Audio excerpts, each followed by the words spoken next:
इस जिंदगी में कई तरह की कहानियां होती हैं। मैं इस वक्त टंगाठ इलाके में मौजूद हूं। ये बांडीपुरा का इलाका है और एक घर के दरवाजे पे मैं बैठ गया हूं। इस घर के अंदर, हालांकि ये घर भी सरकार के दिए हुए कुछ पैसों से और लोगों के दिए हुए खैरात से बन गया है।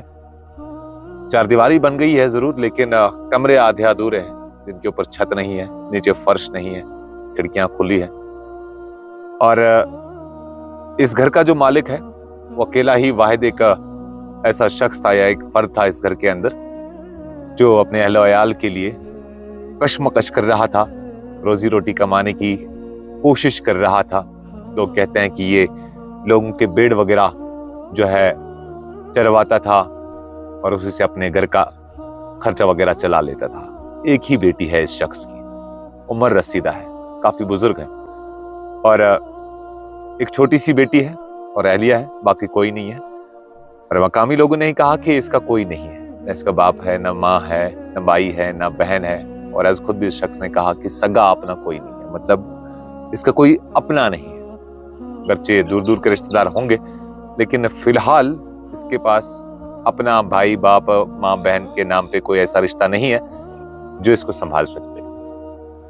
अचानक बेड़ों के साथ यानी उनके साथ रहकर ही इनको स्ट्रोक आ गया है और इस स्ट्रोक ने इनको जेर बिस्तर कर दिया है। और गुज़िश्ता 8 दिन से ये शख्स बिस्तर में है और घर में अब खाने के लाले पड़ गए हैं, यानी घर में जो खाने पीने की जो चीजें हैं वो भी खत्म हो गई है। सहारा कुछ नहीं है, बस आप यूं समझ लीजिए जो मजदूर या उजरत वो बेड़ चरवाने का मिलता था, उसी से घर का सहारा चलता था इनका। लेकिन अब जब ये जेर बिस्तर हो गए तो कहानी एकदम से बदल गई इनके घर की। ये शडनुमा ये घर जो है, इसमें ये एक जिंदगी अब यूं समझ लीजिए कि आखिरी सांसें गिन रही है, क्योंकि कमाने को कोई है नहीं, खाने को कुछ है नहीं, तो भला बताइए कि किसके सहारे ये आगे के दिन काटेंगे। मासूम सी बच्ची एक है जो 6ठी जमात में जेर तालीम है। अब मैं यहाँ पे आ गया हूँ सिर्फ इस बात के लिए कि देखिए, हर बार आपने काफी हिम्मत का मुजाहरा किया है इन जैसे मामलात में। मैं बिलखुसूस बांडीपुरा की आवाम से ये बात रखना चाहूंगा आवाम के सामने कि जब जब भी मैंने इन मामलात के, इन केसेस की बात आपके साथ की, तो आपने भले ही थोड़े थोड़े से ही, लेकिन वो थोड़ी थोड़ी रकम एक बड़ी रकम मिलकर जो है एक जरूरतमंद की आपने हमेशा मदद की है, आज भी करें। मेरी बड़ी आजिज़ाना अपील है आपसे कि इस शख्स के पास अभी अल्लाह के नाम के सिवा कोई सहारा नहीं। मैंने मकामी लोगों से बात की, ये गरचे इनको इजहार हमदर्दी बातों बातों में इनकी तरफ जता रहे हैं, लेकिन अल्टीमेटली मैं कहूंगा कि खाने को जरूर कुछ चाहिए, पीने को कुछ जरूर चाहिए, पहनने को कुछ चाहिए। और तो और सबसे बड़ा सवाल जो इस वक्त है वो ये है कि इलाज मुआवजे के लिए इनके पास एक पैसा भी नहीं। सरकार का गोल्डन कार्ड जरूर है, लेकिन शायद गोल्डन कार्ड के अलावा भी पैसे दरकार रहते हैं। एक शख्स जब बीमार हो जाता है उसके लिए नकद पैसा भी होना लाजमी होता है।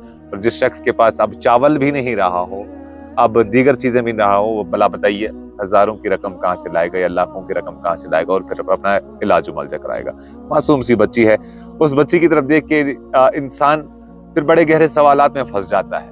लेकिन क्या करें, ये जिंदगी की कहानियां ही, मैंने शुरुआत ही इसी लफ्ज से की कि जिंदगी की कहानियां कुछ ऐसी होती हैं कि जो हमें आए रोज देखने को मिलती हैं और रोज क़यामत तक ये कहानियां हमें देखने को मिल जाएंगी। लेकिन एक जो कहानी है जो आज तक नहीं बदली है, न बदलेगी क़यामत के दिन तक, वो है इंसानी हमदर्दी की कहानी, जो आदम के ज़हूर से लेकर रोज़े क़यामत के आखिरी शख्स के रूह तक जो इंसानी हमदर्दी की कहानी है वो यकसा है। आज भी उसी इंसानी हमदर्दी की कहानी में हम जुड़ जाते हैं और इस शख्स की हम भरपूर मदद करते हैं, भरपूर मदद करेंगे इंशाल्लाह इस शख्स की, ताकि एक तो अपना इलाज मुआवजा कर सके और साथ ही साथ अपने घर में खाने पीने की चीज़ों का भी बंदोबस्त कर सके। और इसके जो आसपास के जो पड़ोसी हैं वो काफ़ी हमदर्दी का इजहार इनके साथ वो भी जता रहे हैं।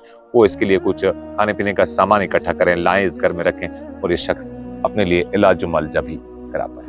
अपना ख्याल रखेगा, लेकिन इसकी उम्मीदों को कभी ज़ाया मत होने दीजिएगा। अस्सलाम वालेकुम।